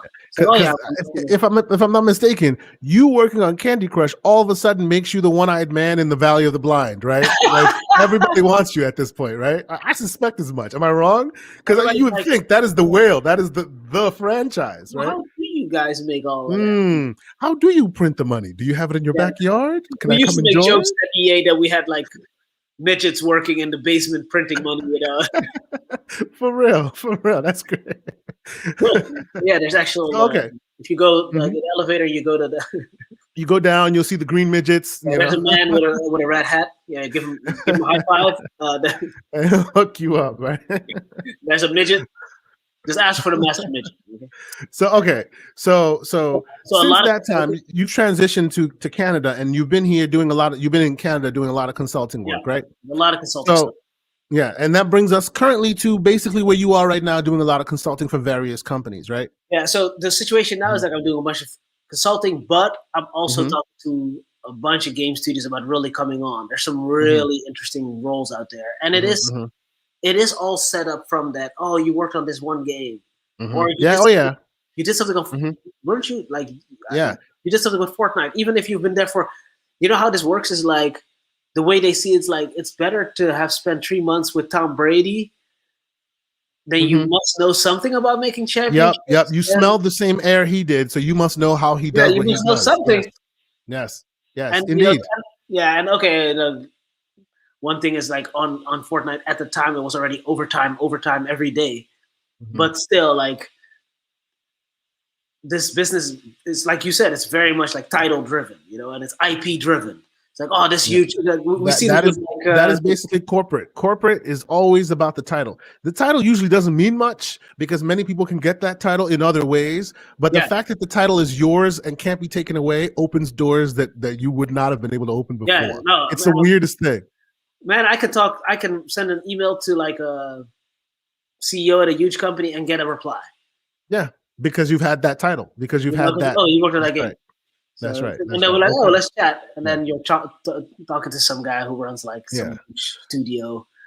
So we're running an hour and 10, and I promised him 30 minutes, and we're already an hour and 10 right Oh, it's now. always like that when we talk. So yes, and it's always great We when haven't we even chat. talked So about gaming, the gaming industry. no, we haven't even talked about gaming yet. But I want to transition to that real quick before our time runs out. I usually, no more than an hour 30, 2 at max. So let's transition to the more insider perspective, okay? Because there's been a lot of conversation but before we do that, real quick. There's one thing. Oh, and look at the dude on the screen right now. This is his costume. You saw his like tattooed butt. Yes. Needless to say. So I've always wanted to know something. Of all the places you worked and all the various complications that came with them and all of that, where is the company or franchise that you like love the most? Like this is your baby. No matter where you go, this will be one of them that you want written as part of your, your proudest of. Yeah, I know this sounds like corny because it's just like a game that has such a casual, but still, I know it's crazy. When I went to Candy Crush Saga, was the first time I worked on something that if I was at an airport, like You'd see literally it on the wall somewhere. Yeah. I was on a plane on a flight to Barcelona, sitting next to somebody. We had just made an update, and this person was playing what we just made, and you're like, that is And such. that's when you want to wear a shirt that says "I am part of the Candy Crush You know, Saga development and team." the funny thing was, I had a bag with me that said King on it, so I was like, yeah, there you go. the perfect. That's I was like, yeah. Indeed. You can talk to me. That's what's up. That's what's up. Talk to me. That's right. That's right. So that Because was I've always thought that you deserve a lot more, like, because there are a lot of names out there. You're on Twitter, if you're part of the gaming space, you hear a lot of them. They come back. I'm like, my man needs to get a little bit of respect because you got a lot under your belt and nobody even knows. Nobody even speaks on it. You need to get out there, man. Fly under the radar. And so, some people are just really good at that too. I think like they work on, I don't know, Apex Legends or something. Yeah. They put that in their thing, and then people are like, "Shit, you work on Apex Legends," and then they become kind of because like I've been and we're transitioning this to more of the current perspectives and the insiders and all that. Like and I've said this to you offline, I'll say this to you online for the 5 people that happen to be watching this. I will say this to you, like I will say this to you, and I really mean it. Folks like you, with all that experience you have and what you've already done currently and all the experience you've gained, now's the time to start that new thing, man. Now's the time to put that studio together, because there are some big moneyed interests who just would love to throw money at you, specifically you, people who look like you, if you know what I'm saying. Like you, at this point, lives matter. They're literally like, they have a wad of cash and they're like, who can we throw this wad at so we look good? I'm just saying. It is true. So actually, well, we talked about it before, and I know that if I ever get beyond ideation phase, you should definitely be involved. So a good friend of mine, Ian, he's in Denmark. We used to work together at EA. We've been talking like the last maybe 4 weeks about what would it take to start a studio? Mm-hmm. So, but it's all, what kind of studio? What kind of games? How would our games stand out? So it's all theoretical at this point, high level. Okay. What kind of ideas? But it's interesting Yeah. that you say that thing about, because if you rewind like 2-3 years ago, what you just said would have sounded insane. It didn't exist. It did not exist. They want Yes. to give money to people that look like me to look good. Why? Yes. Yes, Now, because finally it's been made clear to everyone, even those who already knew it but were kind of keeping it under wraps, that this whole one-sided view thing is a problem, and that folks need to make an effort to take actions to counteract it. Now, whether they're doing it like really like full-throated and caring, or if they're just kind of trying to make just adhere to a certain quota, doesn't matter, because that will still benefit you greatly at this point. You know what I'm saying? People support it. Done. Indeed, it's a little weird. That's a weird meeting. But still, at the end of the day, now is the time for folks with experience who maybe have a different voice, who maybe have different things to say than what we see in the gaming space usually. You know what I'm saying? Like, put a team together. I'm sure there are some deep pockets out there, some green deep pockets, if you know what I'm saying, who are ready to throw some Benjamins at you, because clearly you have the experience to get the things done. I hope that you and your boy, the conversations lead to something, because I would love to see, keep going, man. This transition, this is where now is the time, my boy. Now is the time. Do you really feel like that's actually a good point? Like, now is the time. Do you think now is the time of change and moving forward, people will want to invest? Or do you think like, no, this is a really great photo op, now is the time? I think it's both. Personally, I think it's both. I think there are some who are genuinely trying to make changes, and I also think some who are just trying to adhere to a quota just to look a certain way. But that shouldn't matter whether they're trying to adhere to a quota or whether they're being serious about it, right? What they keep doing, and I've seen this happen in many aspects of the gaming space. Like, I've seen journalists and things like that. They say, "Hey, we want to be put on," and then the gatekeepers will go, "Sure, we want to put you on, but you have to also be capable. You have to also be able to get the job done. And while we keep saying we want to put you on, you guys aren't coming to us with capable people."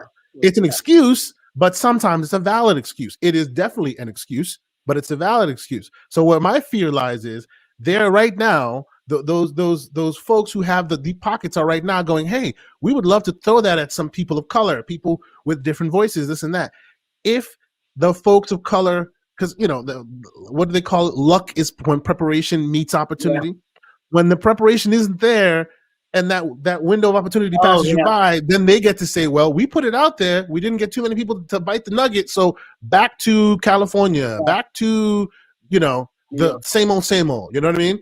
Now's the time, man. Those who have the preparation, which you clearly do, now's the time. It needs to meet that opportunity, and I know they're out there. That's where I am with it. I know that eventually you'll get it done, but I suspect that if you have it, those who are ready to grab the bull by the horns today may get some opportunities that you've been looking for. It's out there right now. I didn't think about that yet.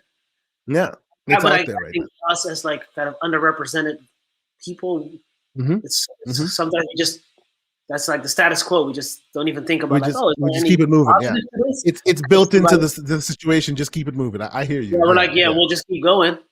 But I did really like seeing Phil Spencer, like, as one of the leaders in the industry, say like, one of the things that needs to change is we need more people. Like, he just said it outright: Black leadership, people in leadership in Microsoft in gaming. Yeah, they've been doing pretty well on that. They really have been. Yeah.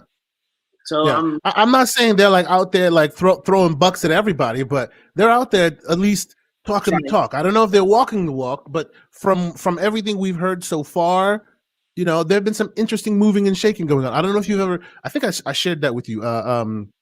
Aerial Knights, Never Yield. There's a game called Never Yield by a game called Aerial Knights, right? Yeah. Similar to yourself, indie developer.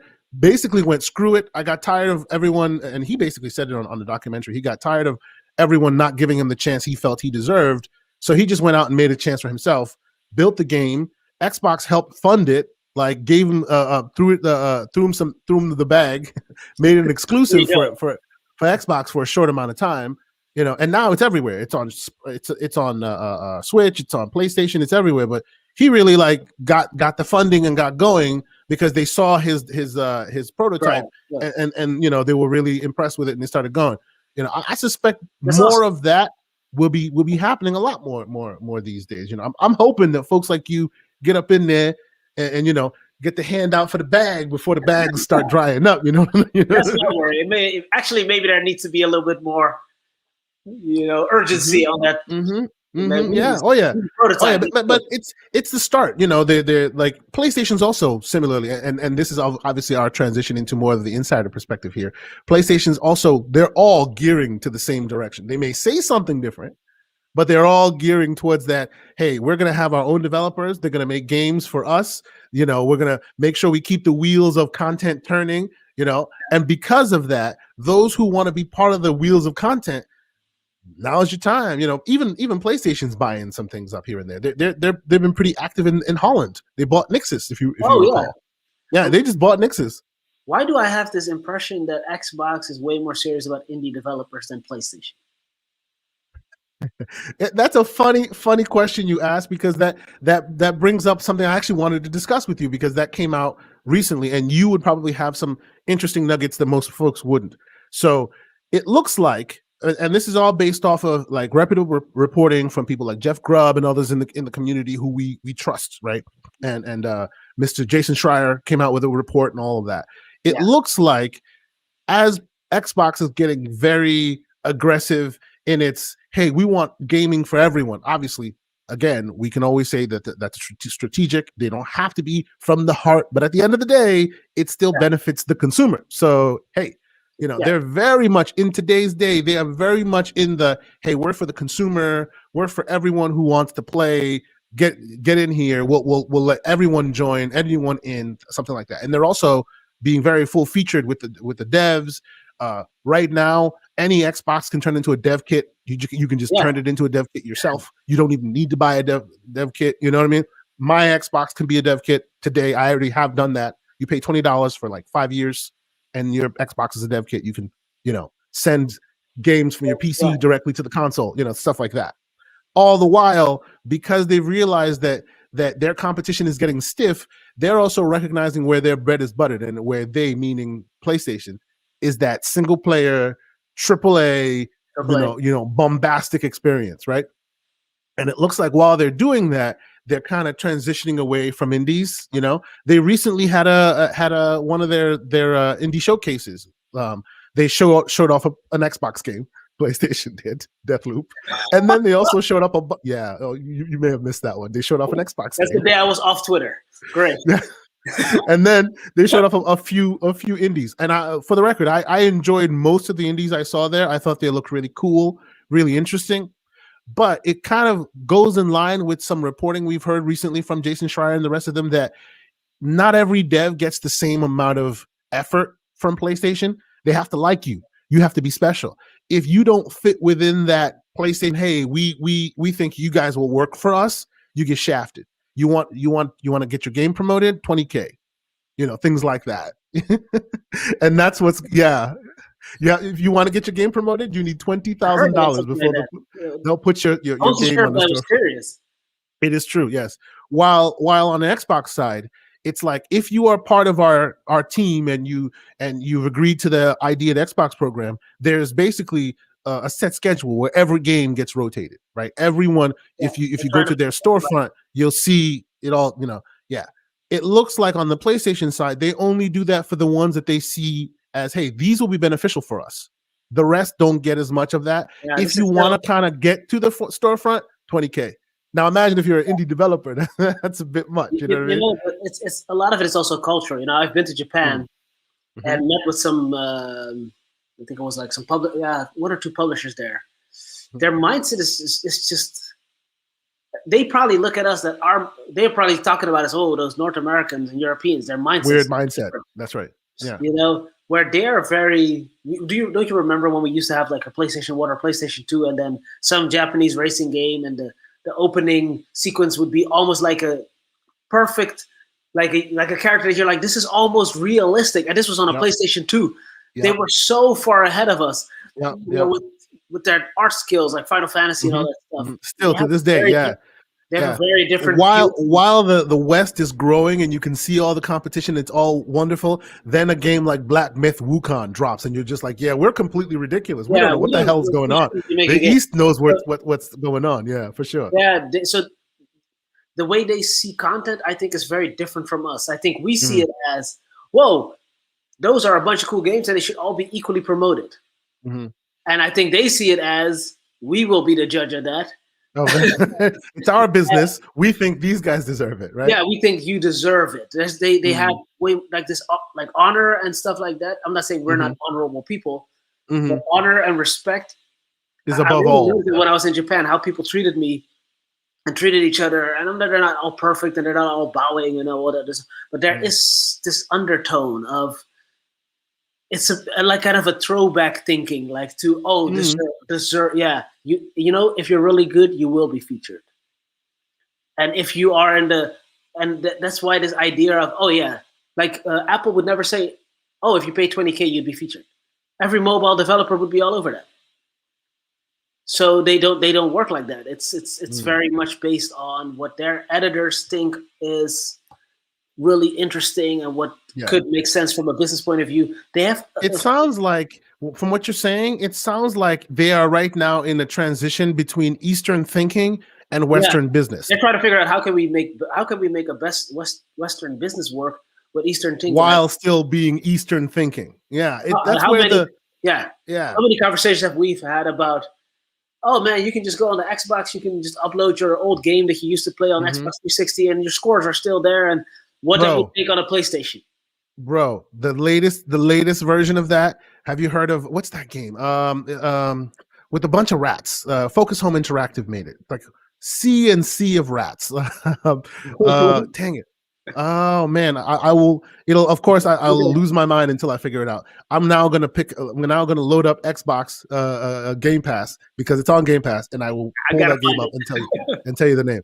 Yeah, needless to say, the game, great game. It came out of nowhere. Asobo made it. Like, it captured people's imagination, took the world by storm, the gaming world by storm, and people were just like, "Wow, we didn't know this game was good as it is." A Plague Tale: Innocence. Have you heard of it? Oh yeah, I've heard of the title. Yeah. Plague Tale: Innocence. Really cool, interesting game. Oh, I should check it out. Oh yeah, and it's on Xbox Game Pass. They just re-released the next gen version, which you better have unboxed your Xbox One X. If you have a Series X, that's a whole different conversation. No. No. The public does not know our backroom discourse. I'll get to that in a minute. Needless to say, they just released the next gen version. If you have it on Xbox and you had the Xbox One, you turn on the Series X, it is updated in the background. Boom, you're playing. You continue your save. I love this, man. It just so happens to have ray tracing, and it's faster now, and it's blah blah blah blah blah blah.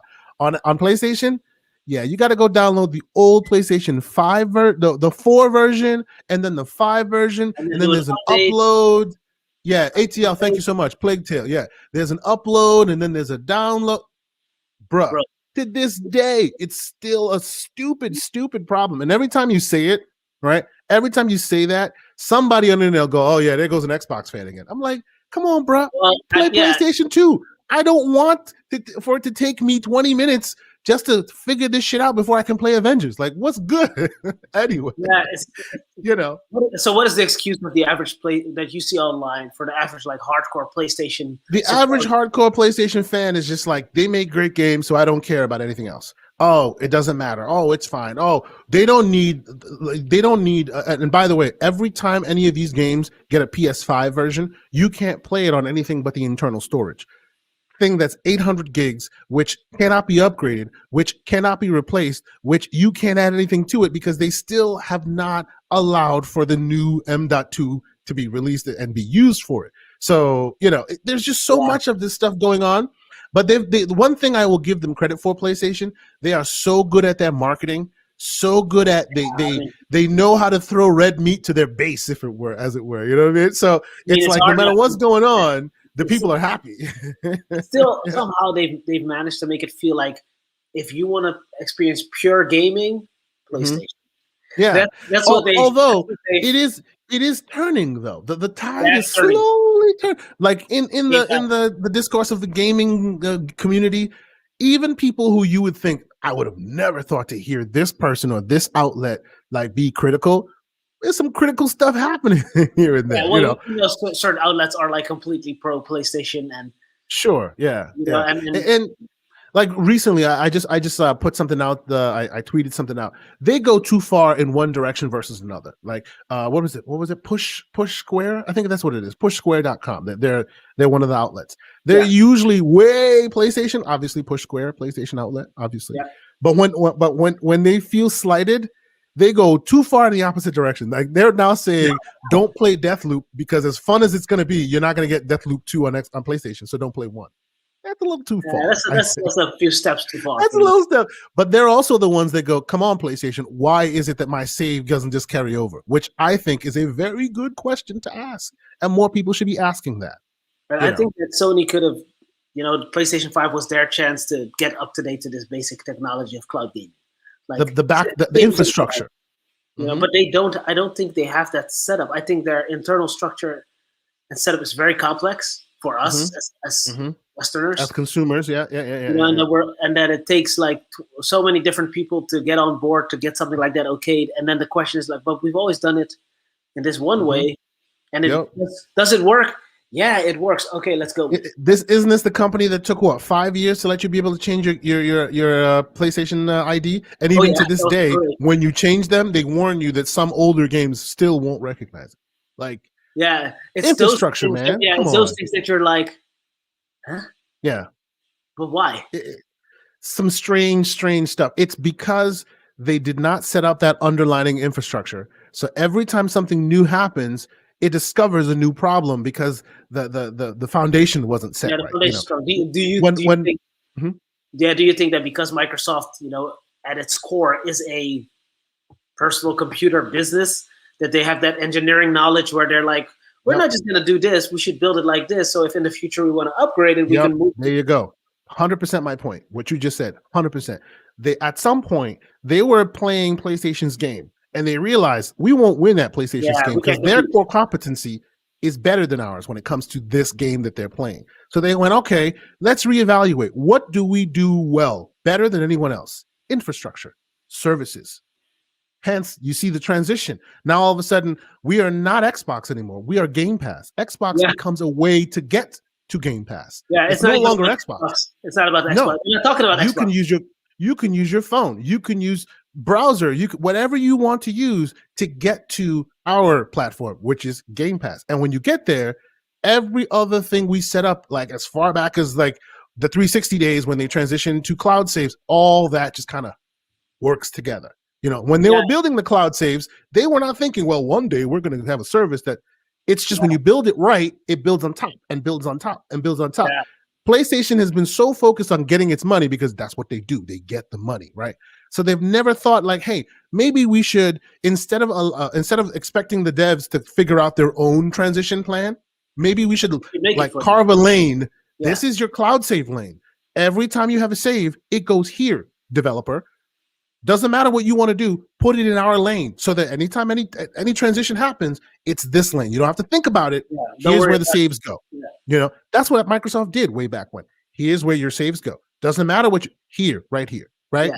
We'll take PlayStation never did that. Yeah, the PlayStation never did that. So now I'm playing like Final Fantasy Remake, right? And even though eventually PlayStation got on board and eventually they let cloud saves happen with PlayStation Plus and all of that, right? They still have not made that a mandate for their developers. So Square has their own different save, upload, and download thing, right? So here I am, a guy who has a PS5. I'm playing Final Fantasy Final Fantasy VII Remake, right? In order for me to continue playing my game that was on the PS4 to PS5, I have to download the PS4 version, the latest version, right? So now I remember you complaining about this a while ago. When you download a PS4 version of a game, it doesn't give you the latest and greatest. It gives you the base. And then you have to download all of the various updates on top of that, one 10. by one. Yeah. Yes. 10 updates. After that, right? The latest version of that update for Final Fantasy on PS4, that latest version gives you the upload capability of your save. So you have to wait for every like 45, 50 gigs to download. And then you get to upload. And when you finish uploading, okay, it's up in the cloud. If you have 5 or 6 saves, screw it. You only get 1.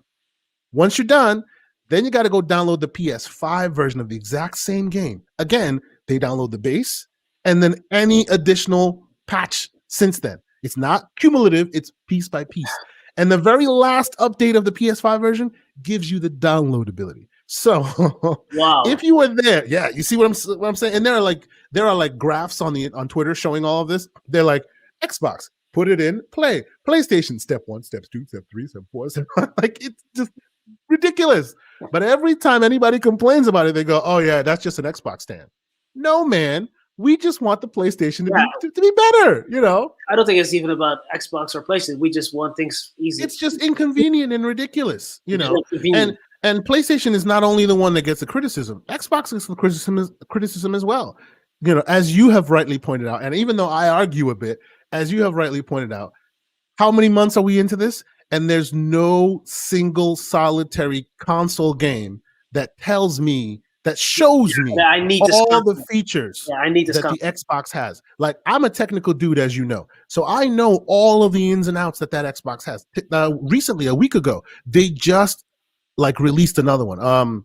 Doom Eternal, the latest next gen version of Doom Eternal. On the PlayStation side, they upgraded it as they would. It looks great. Ray tracing, all of that. On the Xbox side, they did upgrade it, but then they added VRS, right? Variable rate shading, which is, I'm not sure if you know, it's a process of like very fine point resolution scaling based on where you are in the scene. So if it's a further away thing, it can drop it to a very low res and it will take less hardware resources, so we can take that and put it elsewhere. So because of that, when you're running like on the Series S, Xbox Series S, the thing that's cheaper than the Switch OLED, when you're playing Doom Eternal on the Series S, 120 frames per second, locked. Like there's no blip, no flat, locked 120 frames per second at 1080p. When you're playing on the Series X, also highly locked because of all those features. Yeah. They refused. See, like that's where I will always be the first to criticize Microsoft on. Just like Windows, you say you have the best operating system in the world, and then you give it to your partners to show the worst of it. And then you go, oh, why?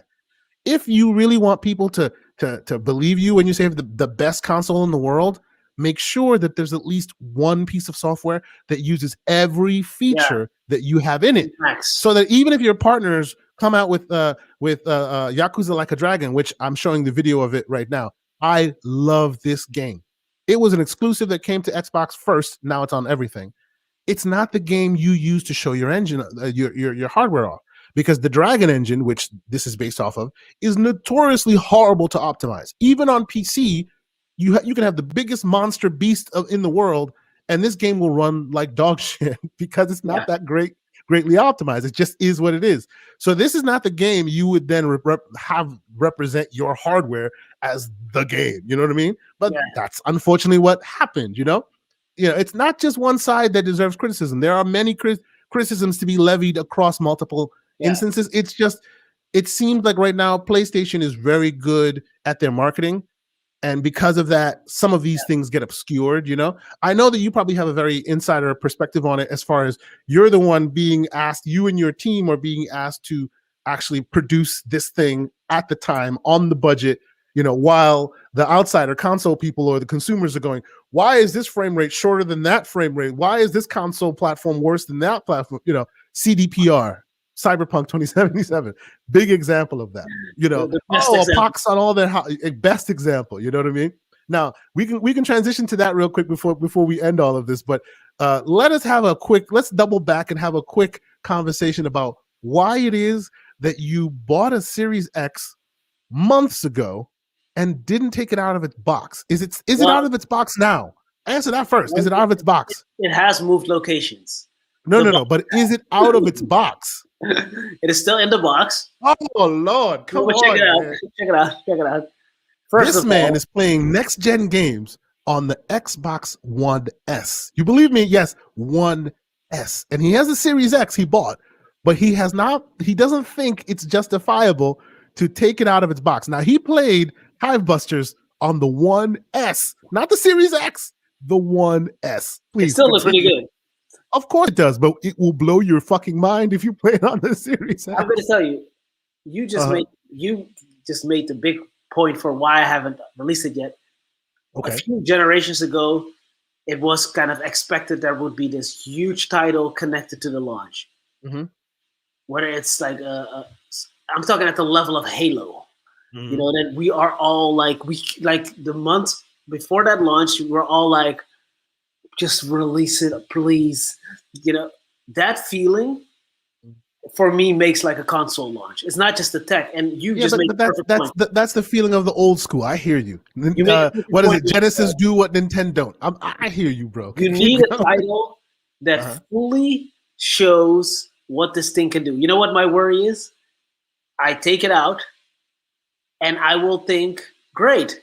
I'm playing games I could play on on other consoles on here, and it's a little better. But I never get that first hit that, oh yeah, this is it. This you can only get on Xbox One series. You know, if you want the and by the way, this is the transition from the man being the developer to just the man being my friend who I can dog for being foolish at this point. If you don't know where we are, yeah, that's where we are right now. If you want that huge transition, you're just not gonna get it, bro. The idea of well, you know, I'll take that back. I'll take that back. When Halo Infinite comes out, I will have because no, you won't. I will, and I love Xbox. I'll tell you, you won't. Why? Because when you, Mr. Designer, Mr. Game Dev, when they were making this game, they had the lowest common denominator in mind, which is the Xbox One OG, not even your 1S. They have the VCR thing that I have back there. They had that in mind. You know, so yes, you will get a lot of increases. They'll institute VRS. If you have a good OLED, you can use VRR, variable rate, variable refresh rate, which will keep your frame rates real stable in case they dip. All these really cool, interesting features they will add, but until they cut the tie, and they've already started, until they cut the tie from that old gen hardware, they will start game development with that in mind. And that will always, and when I say this word, it'll trigger the fanboys. I'm not trying to trigger the fanboys. It will hold it back. I don't mean hold it back like, oh, I told the old gen is holding it back. No. If you walk in the door thinking, oh, it must run on Xbox One OG with the terrible Jaguar laptop CPUs, there's no way you can scale that to then have like 1 million people on the screen, you know, all living their lives in Cyberpunk 2077. It's just not possible. You know, if they started that game with the thing in mind that, oh, we're going to start with the minimum common denominator being a Zen 2 processor, which is in both the Series X, S, and PS5, then yeah, you could probably follow one of these NPCs throughout their day and see them go to work, see them go home, see them kiss their kids, see them have, you know, all that stuff, because all that AI needs somewhere to process. Yeah. Any game at all that you see and go, yeah, this will also run on Xbox One or PS4, don't expect magic, because they can only go so far with it. You know what I'm saying? It has to also run on last gen hardware, you know? But with all that said, even Hivebusters on your Xbox One S, if you play that on the Series X, it will blow your friggin' mind. The loading times. Like, whoa. Oh, huge step up. Huge. I mean, you'll be surprised at how it runs on the 1S, because they're at the point now they are experts. Like the Coalition are the experts of Unreal, more than Epic. Yeah, because Epic has only been fine tuning it for Fortnite. They haven't been doing much else. It's the Coalition from Gears that's been and they've been really pushing it. They've been pushing it. There are more Unreal developers at Microsoft than there are in almost any other house at this point. You know, PlayStation invested in Epic. They don't use the Unreal Engine as much as Xbox does. You know, so at some point you will see that transition become massive, but right now you'll see it more in feeling, and you'll see it in frame rates and stability, things like that. You know what I mean? They're starting to cut the cord, because recently, like my old Xbox One X, you can actually have there's now a browser on the Xbox One X. They've always had the browser, but now it's literally the the X32 browser from a PC that is literally on the Xbox now. So you can actually use xbox.com/play in the browser, and it lets you play games like Flight Sim, which is not getting released on the OG console at all. Yeah. But through xbox.com/play, you can stream it to your screen. So they no longer have to develop thinking of that old gen anymore. They can just make the perfect game they want to with the new standard, and then just let the old hardware stream it and not have to worry about that. So that seems to be their solution. And it looks like that will come to fruition maybe in the next 2-3 years as all that cutting of the old gen it keeps going. I actually thought they would even like release a new for the Xbox 360, because Phil Spencer said there was like 1 million users still to this day that turn on the Xbox 360 every day. It's crazy. Yeah. So can you imagine? They can like put the browser on the 360, and out of nowhere, 1 million new users will be able to play and buy their games, even if they don't have the hardware. You know, they're all transitioning to that, and I'm pretty sure PlayStation is as well. It's just they can't be as honest about it because their consumers get mad every time they do something like that. You know? Yeah, and I guess that's the thing. We're in a different generation now, trying to relive the old moments. It's not going to happen. I have hope for Halo Infinite, but I even know, like, but of course they also want Infinite to run pretty well on the older consoles, so they got to limit.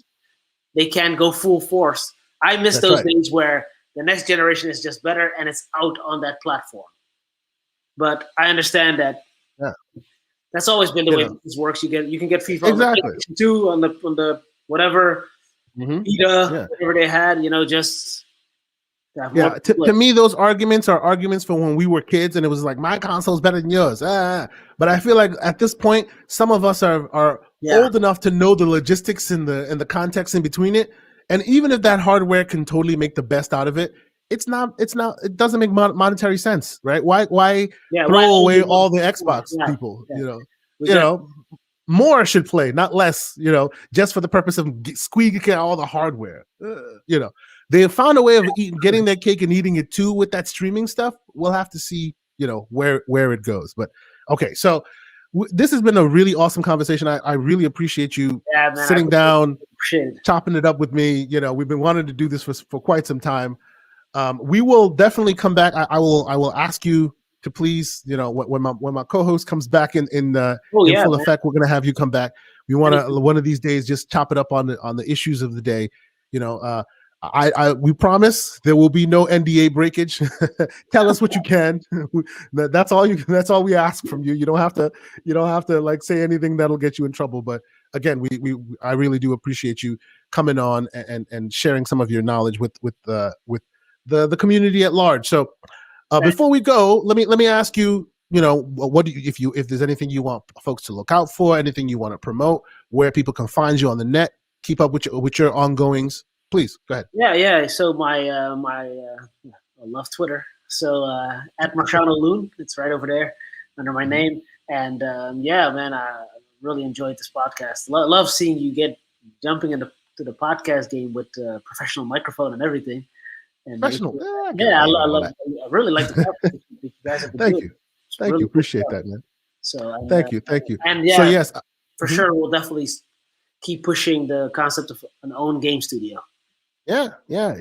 And for anyone who's interested in continuing that conversation, I would recommend join Clubhouse, join Twitter Spaces. I hear a lot of devs who in positions of power having the similar conversations. Jump in there, start talking to people. It opens doors you wouldn't think would open. It's very interesting thing going on. It's still at the cusp of it, but at least they're trying. They're talking about it, and they're turning the wheels. So hopefully, it'll transition into something good. But we'll keep up with you and your ongoings. But until then, next week, hopefully, we will have the man himself, Mr. Everborn Saga, back in the fold. Cool. Marchiano, he actually left me a message for you. He has I should give you access to. He's still developing the Everborn Saga game, and he has access to it for you on the iPhone, so you can play it and test it. And yeah. So I have it, and I'll send that to you. But until next week, we will be back. Hopefully, Everborn will be in this spot as well. We appreciate everyone that happened to join us on this episode. Big Bad Mo, are always in here. We appreciate you, ATL. Thank you for joining. I see Mr. Everborn also made a bit of an appearance. Thank you, sir. We expect you next week. Erodimus, thank you so much. We will always be coming back. We'll always have these conversations, and we always appreciate you guys wanting to be a part of it. But until next week, it's good having fun. Peace Talk out. to you later.